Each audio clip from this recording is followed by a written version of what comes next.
तीव्र गति से तैयार करने का पुरुषार्थ कराया है।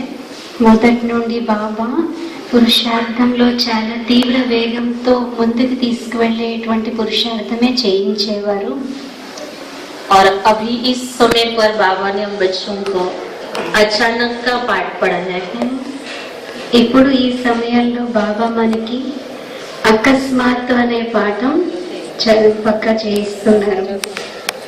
और इस समय के इस अचानक के पाठ के कई बातों के आप सभी अनुभवी भी बन गए होंगे। బాబా యొక్క ఈ అచానక్ అనే పాఠంలో మీరందరూ కూడా అనుభవిగా అయ్యే ఉంటారు.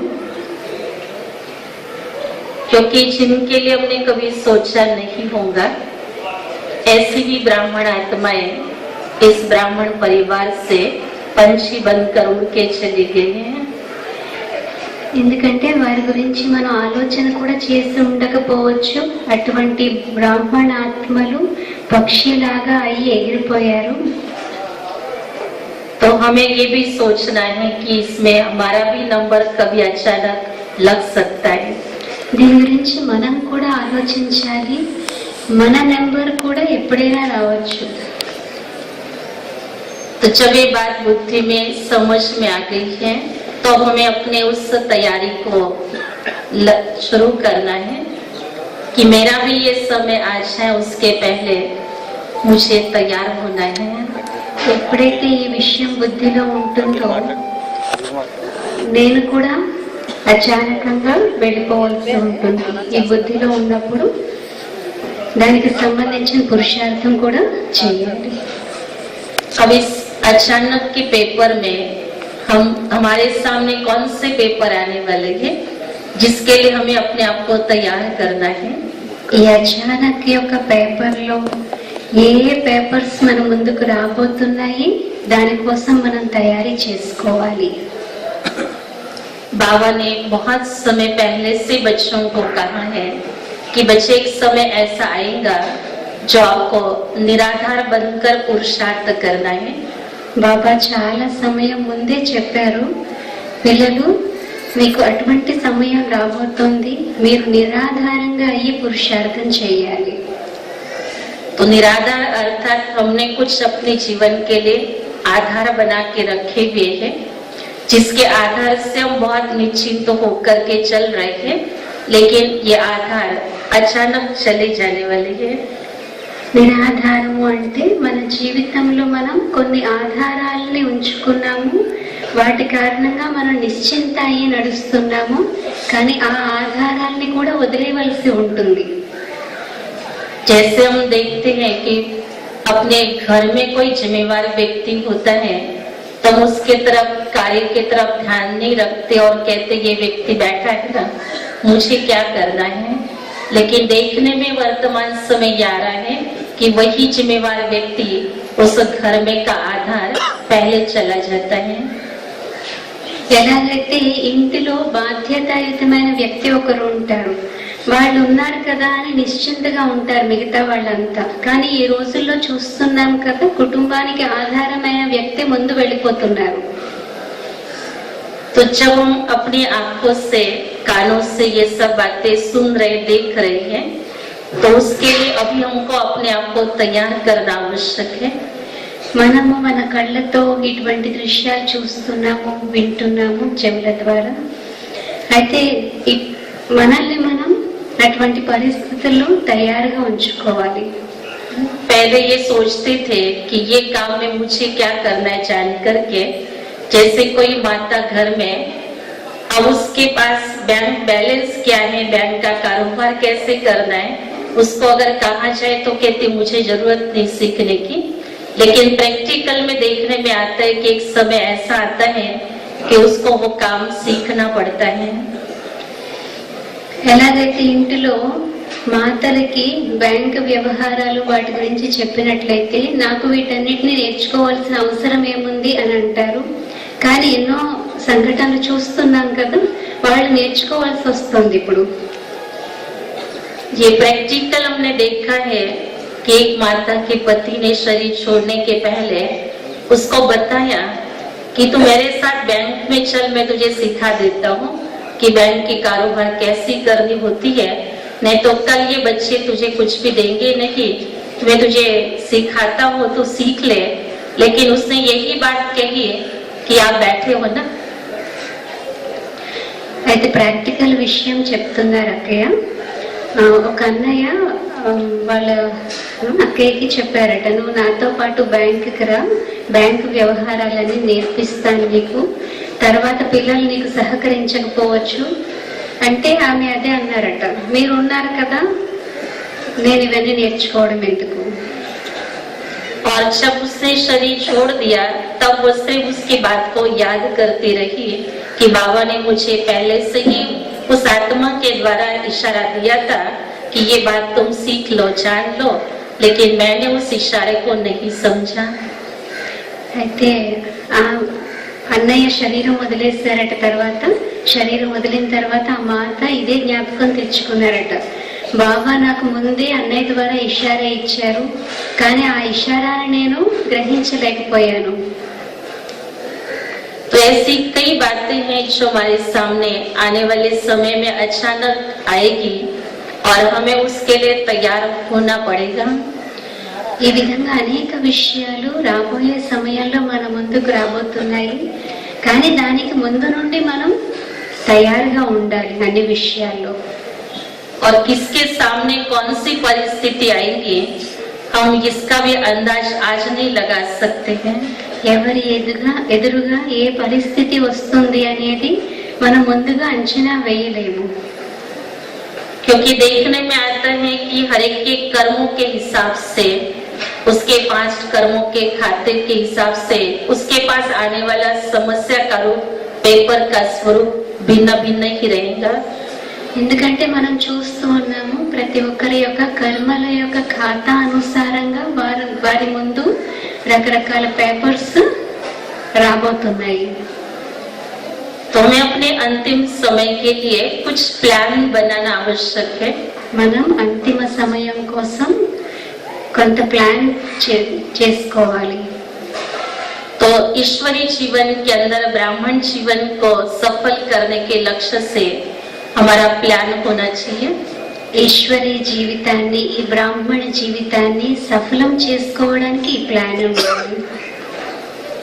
बाबा ने हमें स्पष्ट ज्ञान दे दिया है कैसे हमें अपने समय को, संकल्प को, श्वास को, तन मन धन को समय के पहले सफल कर देना है. బాబా మనకి స్పష్టమైన జ్ఞానం ఇచ్చారు, మనం మన సమయాన్ని, మన తనువు, మనసు, ధనాన్ని ఏ విధంగా సఫలం చేసుకోవాలి అనేది. इस समय के अनुसार हम जानते हैं कि जो भी आत्माएं अचानक चली गई है और उन सब आत्माओं के प्रति जब बाबा के संदेश आए हैं, उनसे यही मालूम पड़ा हुआ है कि इन आत्माओं ने बाबा को रिक्वेस्ट की है कि मुझे अब थोड़ा समय दिया जाए, मुझे थोड़ा ये अपना कार्य पूरा करना है, मुझे अपना ये धन सफल करना है. ये सब बातें जब हम सुनते हैं, विशेष आप देखते होंगे अपने रमेश भाई की किताबें पवित्र धन वाली, जिसमें उन्होंने इसके बारे में काफी किस्से लिखे हुए हैं जो आप सब पढ़ते होंगे. దీని గురించి అంటే ఎవరైతే బ్రాహ్మణ ఆత్మలు శరీరం వదిలేసిన తర్వాత బాబా వారి గురించి సందేశం తీసుకొచ్చినప్పుడు బాబాని వారు రిక్వెస్ట్ చేస్తున్నారట, బాబా మాకు కొంచెం సమయం ఇవ్వండి, మేము మా ధనాన్ని కొంచెం సఫలం చేసుకోవాలి, మా కార్యాలు కొన్ని చేయవలసినవి ఉన్నాయి, కొంచెం మాకు సమయం ఇవ్వండి అని రిక్వెస్ట్ చేస్తున్నారట ఆత్మలు. మీరు రమేష్ భాయ్ యొక్క పుస్తకాలు చదివే ఉంటారు. ఈ విషయంలో రమేష్ భాయ్ చాలా వ్యాసాలు రాశారు. कितनों ने पढ़ा है पवित्र धन? పవిత్ర ధనము అనే పుస్తకం ఎంతమంది చదివారు అని అడుగుతున్నారు. सुना है क्लास में. तेलुगु में नहीं है किताबें. तो उसमें उन्होंने एक बहुत अच्छा किस्सा लिखा हुआ है कि उनके पास बॉम्बे की ही बात थी, एक बहुत अच्छा धनवान व्यक्ति बाबा का बचना था और उसको अपना धन सफल करना था. और उस धन सफल करने में उसने काफी समय लगा दिया था। उसको बीच बीच में याद दिलाया जाता था उसके संकल्पों को, लेकिन वो उस कार्य में अभी तक अपने आप को तैयार नहीं कर रहा था। और एक दिन उसने सारे बैठ करके पेपर निकाले और पेपर लेकर के वो सारे उस ऑफिस के तरफ जा रहा था कि इसको मैं अभी बिल कर दूं, इसको मैं बाबा के सेवा में लगा दूं। लेकिन जब वह निकला रास्ते में वो पेपर लेकर के ऑफिस तक पहुंचा नहीं और उसका बड़ा एक्सीडेंट हो गया। और उस एक्सीडेंट में उसने वहीं पर तुरंत शरीर छोड़ा। और जब उसने बाबा के पास गया और बाबा ने वतन में उसके लिए बहुत बड़ा बोर्ड लगा के रखा था, टू लेट। और जब उसने ये बोर्ड देखा तो उसने बाबा को कहा, बाबा मुझे थोड़ा सा चांस आप दो, मैं अभी भी उस शरीर में जाकर के एक साइन करके आता हूँ ऑफिस में जाकर के, तो ये मेरा सारा धन जो है बाबा ईश्वरी कार्य में सफल हो जाएगा। तो बाबा ने कहा, बच्चे टू लेट हो गया। ये बात रमेश भाई ने प्रैक्टिकल उनके सामने जो हुई है वो घटना सुनाई है कि ऐसा टू लेट का बोर्ड हम में से किसी के सामने न लग जाए, इसके लिए हमें जो भी श्रेष्ठ संकल्प आता है वो समय के पहले उसको प्रैक्टिकल करने का पूरा प्रयास करना है। और वो संकल्प आना ही ये हमारा एक पुण्य का खाता है, जिसके कारण हमारे मन में ये संकल्प आया है कि मुझे सफल करना है। అయితే రమేష్ భాయ్ పవిత్ర ధనము అనే పుస్తకంలో ఉదాహరణ కూడా రాశారట. ఒక ప్రాక్టికల్ విషయము. బాంబేలో ఒక అన్నయ్య ఆయన తన ధనాన్ని సఫలం చేసుకోవడం గురించి ఆయనకి శ్రేష్ఠ సంకల్పం ఉండేదట. నేను ఈ విధంగా సఫలం చేసుకుంటాను, ఈ విధంగా చేసుకుంటాను అని. అయితే సంకల్పం వచ్చేది కానీ వెంటనే చెయ్యలేదు. ఒకరోజు ఆయన కూర్చుని మొత్తం రాశారట, నాకున్నటువంటి ఈ ఆస్తుల్లో ఇది నేను ఈశ్వరీయ సేవలో ఉపయోగిస్తాను అని ఒక కాగితం మీద అన్ని క్లియర్ గా రాసి ఆఫీస్ కి వెళ్ళి దానికి తగిన ఏర్పాట్లన్నీ చేద్దాము అని ఆఫీస్ కి బయలుదేరారట. దారిలో కార్ యాక్సిడెంట్ అయింది. యాక్సిడెంట్ లో అక్కడే అన్నయ్య శరీరం వదిలేశారు. శరీరం వదిలిన తర్వాత డైరెక్ట్ గా వతనానికి ఆత్మ వెళ్తుంది కదా, వతనానికి వెళ్ళగానే అక్కడ ఒక బోర్డు కనిపించిందట ఆయనకి, టూ లేట్ అని. బోర్డు కనిపించేసరికి బాబా దగ్గరికి వెళ్ళి బాబాని రిక్వెస్ట్ చేశారట, బాబా ఇంకో కొంచెం సమయం నాకు ఛాన్స్ ఇవ్వండి, ఒక్కసారి నేను ఆ శరీరంలోకి వెళ్ళి నేను సైన్ చేసి వచ్చేస్తాను, అన్ని ఏర్పాటు అయిపోయినాయి, నేను ఏమి ఇవ్వాలనుకుంటున్నాను అన్ని రాసేసాను, కేవలం నా సంతకం చేయడం ఒకటే, కొంచెం అవకాశం ఇవ్వండి అని రిక్వెస్ట్ చేశారట. బాబా అన్నారట, టూ లేట్. ఇటువంటి అనేక ప్రాక్టికల్ సంఘటనలు మన ముందు ఉన్నాయి. అయితే మనకి ఆ విధంగా జరగకూడదు, మన విషయంలో ఆ విధంగా అవ్వకూడదు. ఏదైతే శ్రేష్ఠ సంకల్పం మన మనసులో వస్తుందో, మన మనసులో వచ్చిన వెంటనే అది ఆచరణలోకి తీసుకురావాలి. तो जैसे धन के संबंध में है, वैसे जो भी प्राप्तियां हमारे पास है, उन सब प्राप्तियों को समय के पहले सेवाओं में अर्पित करना. ధనం యొక్క విషయం ఏ విధంగా అయితే ఉందో అలాగే మన దగ్గర ఏవైతే ప్రాప్తులు ఉన్నాయో ఆ ప్రాప్తులన్నిటినీ మనం ఈశ్వరీయ సేవలో అర్పితం చేయాలి. नहीं किया आज हमने अपने संकल्पों को पूरा, तो हमें भी एक दिन वही पश्चाताप भी करना होगा. మనం మన సంకల్పాన్ని ఇప్పుడు పూర్తి చేసుకోకపోతే ఏదో ఒక రోజు మనం కూడా అలాగే పశ్చాత్తాపడాల్సి ఉంటుంది. अभी मैं आपको प्रैक्टिकल कहानी इसलिए बता रही हूँ क्योंकि थोड़ा नींद का टाइम है ना. ఇప్పుడు నేను ప్రాక్టికల్ విషయాలు చెప్తున్నాను ఎందుకంటే కొంచెం ఇప్పుడు నిద్ర సమయంలో ఉంది కదా, అందరు కొనుక్పాట్లు పడుతున్నారు కదా అని చేత प्रैक्टिकल विषय చెప్తున్నారు दीदी.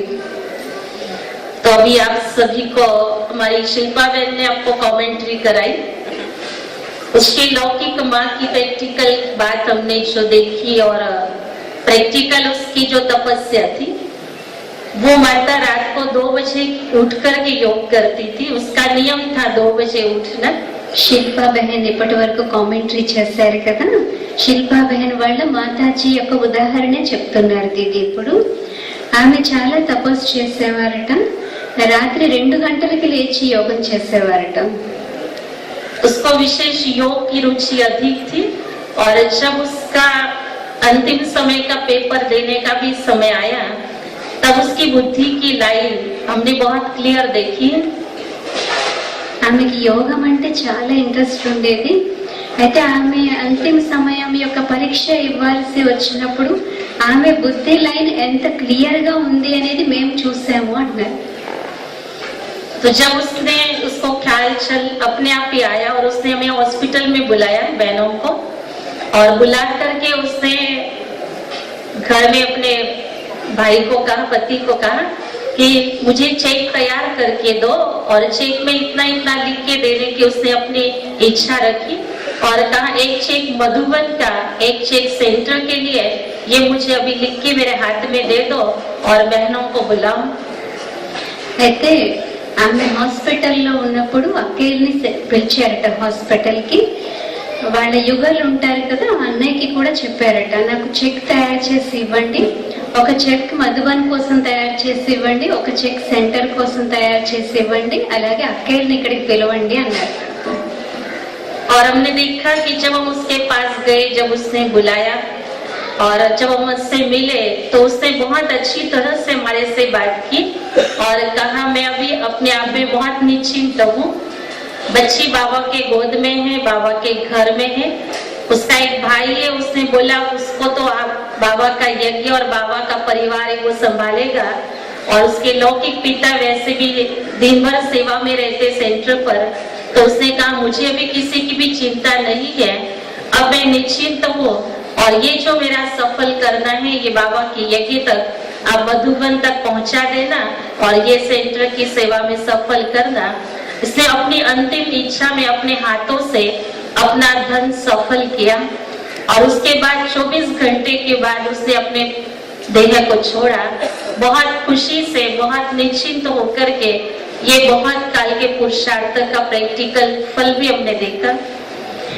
అయితే అక్కేల్ని హాస్పిటల్ కి పిలిచారు కదా. ఆమె పిలిచిన తర్వాత ఆమె చాలా మంచిగా మాట్లాడారట, అన్ని విషయాలు మాట్లాడి మా అమ్మాయి సెంటర్ లోనే ఉంటున్నారు కదా, అమ్మాయిని ఎలాగా బాబా చూస్తారు, అలాగే అన్నయ్య కూడా రోజంతా సెంటర్ లో సేవ చేస్తారట, ఉదయం నుండి రాత్రి వరకు సెంటర్ లోనే సేవ చేస్తారు. అంచేత ఆయన విషయంలో కూడా నాకేమీ చింత లేదు, ఇంకెవరి విషయంలో నాకు చింత లేదు, అందుచేత నా ఏదైతే ఉందో అదే నేను ఇంత మధుబన్కి ఇస్తున్నాను, ఇది సెంటర్ కి ఇస్తున్నాను అని ఆమె చేత్తోనే ఆమె చెక్స్ అక్కకి ఇచ్చేసారట.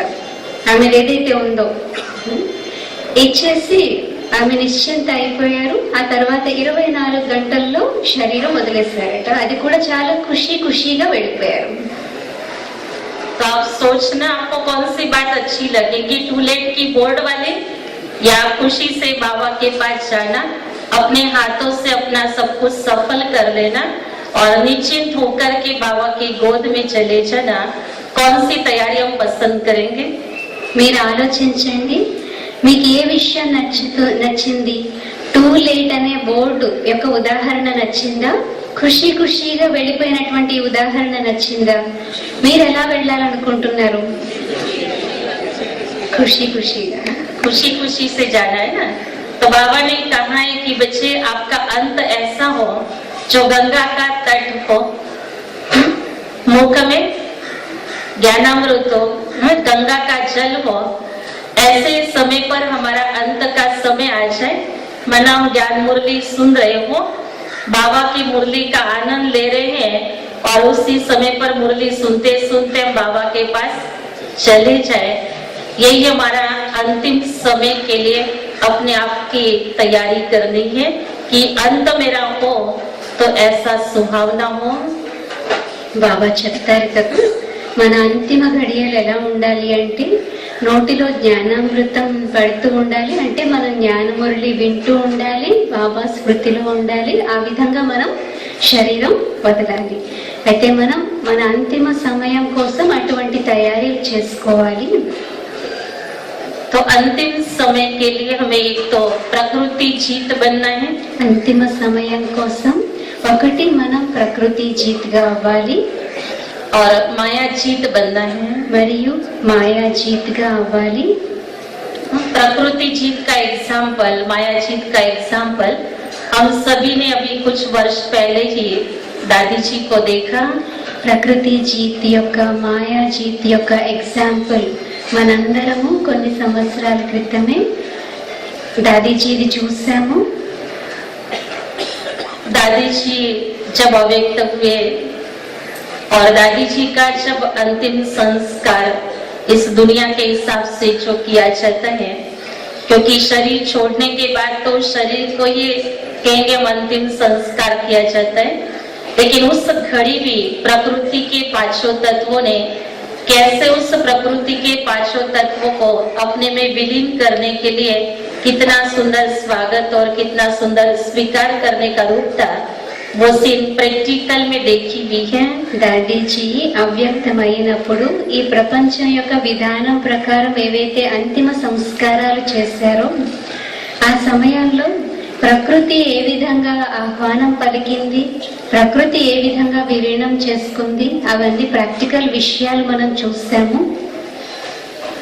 कि जिस समय दादी को अग्नि संस्कार दिया गया तो अग्नि भी चल रही थी, वायु भी था, बरसात की रिमझिम भी थी, सभी तत्वों का समागम उस घड़ी जो भी ब्राह्मण परिवार वाले थे उन सभी ने उस घड़ी वो प्रैक्टिकल सीन देखी है। దాదీజీకి అంతిమ సంస్కారాల సమయంలో అగ్ని సంస్కారం చేసేటప్పుడు ఆ సమయంలో అగ్ని కూడా ప్రజ్వలితం అవుతోంది, ఇంకొక వైపు గాలి కూడా వీస్తోంది, ఇంకొక వైపు చిన్నగా చినుకులు కూడా పడుతూ ఉన్నాయి. అది మనం ప్రాక్టికల్ గా చూసాము. तो ये प्रकृति जीत बनने का प्रैक्टिकल एग्जाम्पल हमने साकार में ब्रह्मा बाबा को नहीं देखा, लेकिन ब्रह्मा बाबा के स्वरूप से दादी जैसे अपने आप को बना चुकी थी, उसको तो हमने प्रैक्टिकल देखने का भाग्य पाया है। ప్రకృతి జీత్ యొక్క సంస్కారాలని బ్రహ్మబాబా విషయంలో అయితే మనం చూడలేదు, కానీ దాదీజీ కూడా బ్రహ్మబాబా సమానంగా స్థితి తయారు చేసుకున్నారు. దాది విషయంలో మనం చూసాం. साकार बाबा की भी अंतिम समय की जो 69 की वाणियां हैं, कुछ संदेश है, उसमें बाबा ने अपने उस समय का अनुभव सुनाया हुआ है संदेशी को, कि जब बाबा ने शरीर त्याग किया और उस समय पर बाबा ने क्या अनुभव किया, जब बाबा से पूछा गया तो बाबा ने बहुत सुंदर उसका अनुभव सुनाया कि वो సాకార్ బాబా యొక్క విషయం 69లో విషయం చెప్తున్నారు. బాబా శరీరం వదిలేసిన తర్వాత సందేశీ ద్వారా బాబా చెప్పారట ఆ అంతిమ సమయంలో బాబా ఏం అనుభవం చేసుకున్నారు అనేది. तो उसमें बाबा ने बताया हुआ है कि वो कुछ समय का, कुछ पल का हिसाब था और कर्म भोग के ऊपर कर्म योग के द्वारा कैसी विजय प्राप्त की, और उस विजय की खुशी बाबा ने कहा मुझे बहुत हुई कि मैंने अपने कर्म योग के बल से इसके ऊपर विजय प्राप्त की। माना उस दर्द से, उस समय जो कष्ट हो रहा था उससे उन्होंने अपने आप को पास कर दिया। అయితే బాబా తన అనుభవాన్ని చెప్పారట. కొద్దిగా కర్మభోగం ఉంది, కానీ ఆ కొంచెం కర్మభోగం పైన కూడా బాబా కర్మయోగంతో ఏ విధంగా విజయం పొందారు, బాబాకైతే విజయం పొందాను అనే ఖుషి ఉంది అట. నేను ఈ కర్మభోగం పైన విజయం పొందాను. तो आज हमारे सामने इससे एग्जाम्पल प्रैक्टिकल में है। आज हम दादी जी को भी देख रहे हैं कि कर्मातीत स्थिति में दादी जी हम सबके सामने बैठी है, और हम जब जानकी दादी को देखते हैं तो उनकी वो कर्मातीत स्थिति की फीलिंग्स भी ब्राह्मण परिवार को आती है कि कैसे उन्होंने अपनी अंतिम समय की तैयारी पूरी अपने आप में कर चुके हैं। అయితే ఇటువంటి ఉదాహరణలన్నీ మన ముందు చాలా ఉన్నాయి. అయితే ఇప్పుడు కూడా దాది, జానకి దాది కర్మాతీత స్థితి పొంది ఉన్నారు. కానీ కర్మాతీత స్థితిలో ఉండి తన కోసం తను అంతిమ సమయం యొక్క తయారీలు ఏ విధంగా చేసుకుంటున్నారు అనేది కూడా దాదిని చూస్తున్నాము. तो जैसे मम्मा संपन्न बनी, बाबा बने, उनके सामने तो और कोई एग्जाम्पल नहीं थे। ఎలాగైతే మమ్మ సంపన్నంగా అయ్యారు, బాబా అయ్యారు, వారి ముందు ఎవరు ఉదాహరణ లేరు. आज हमारे सामने बहुत सारे एग्जाम्पल हैं। ఈ రోజు మన ముందు చాలా ఉదాహరణలు ఉన్నాయి. तो अभी हमें इस बात को बहुत गंभीरता से और बहुत सहज तरीका से भी सोचना है ఇప్పుడు ఈ విషయం గురించి మనం చాలా గంభీరతతో చాలా సహజంగా ఆలోచించాలి.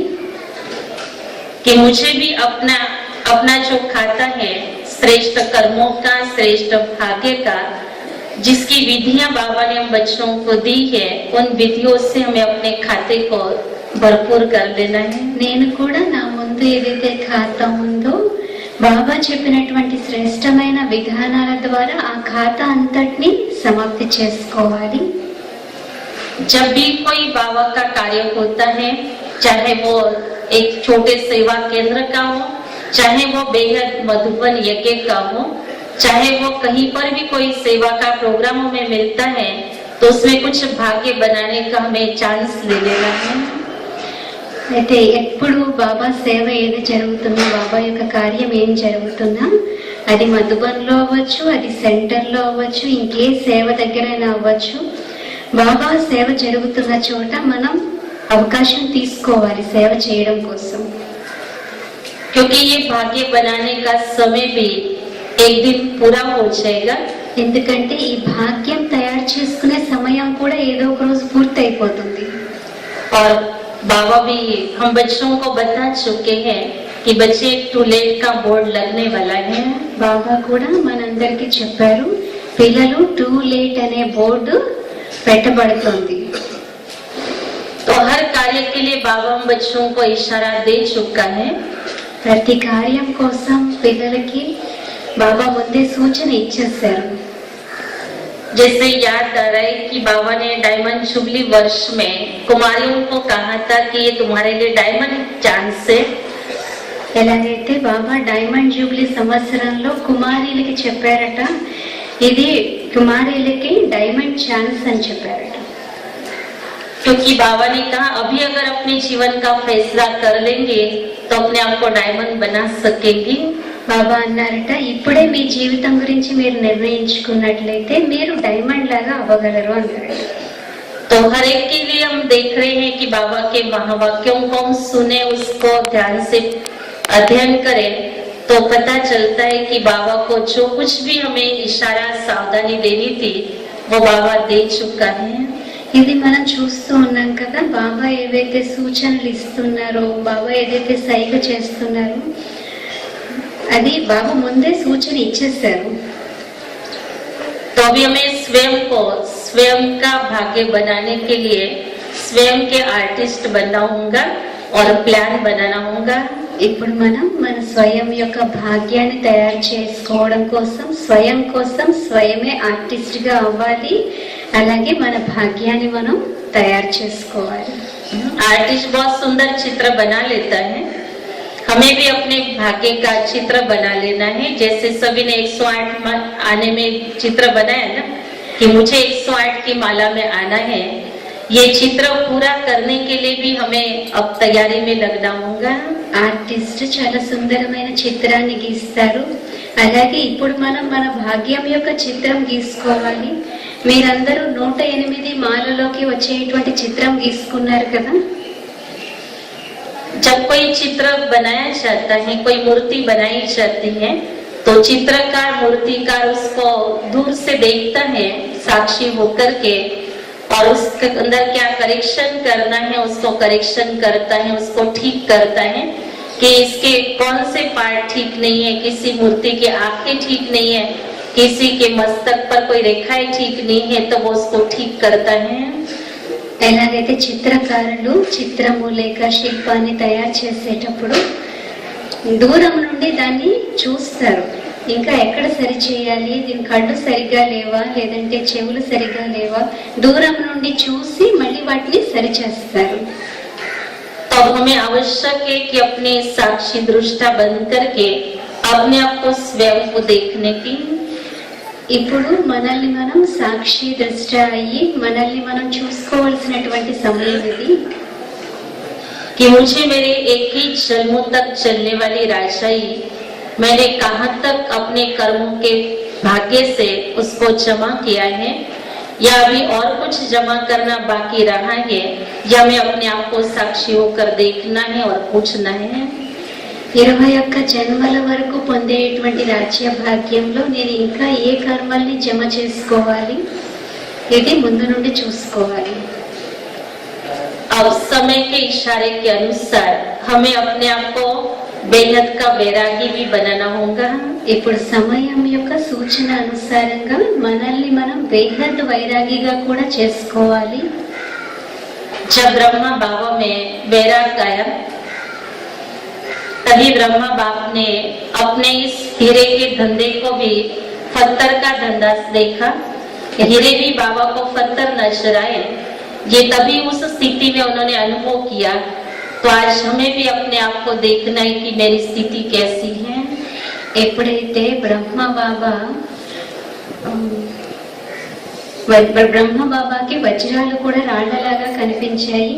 ఎందుకంటే బ్రహ్మ బాబాకి ఎప్పుడైతే వైరాగ్యం వచ్చిందో, వైరాగ్యం వచ్చిన తర్వాత రత్నాలు కూడా రాళ్లలాగా కనిపించాయి.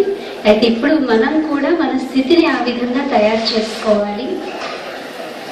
तो हमें अपने आप से पूछना है कि आज जो वस्तु है, व्यक्ति है, कोई वैभव है, उसके प्रति मेरा देखने का दृष्टिकोण कैसा है. అయితే ఈ రోజు మనల్ని మనం ప్రశ్నించుకోవాలి.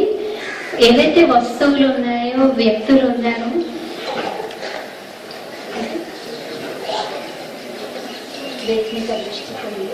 వాటి వస్తువులు వ్యక్తుల్ని మనం చూసేటువంటి దృష్టికోణం ఏ విధంగా ఉంది అనేది చూసుకోవాలి.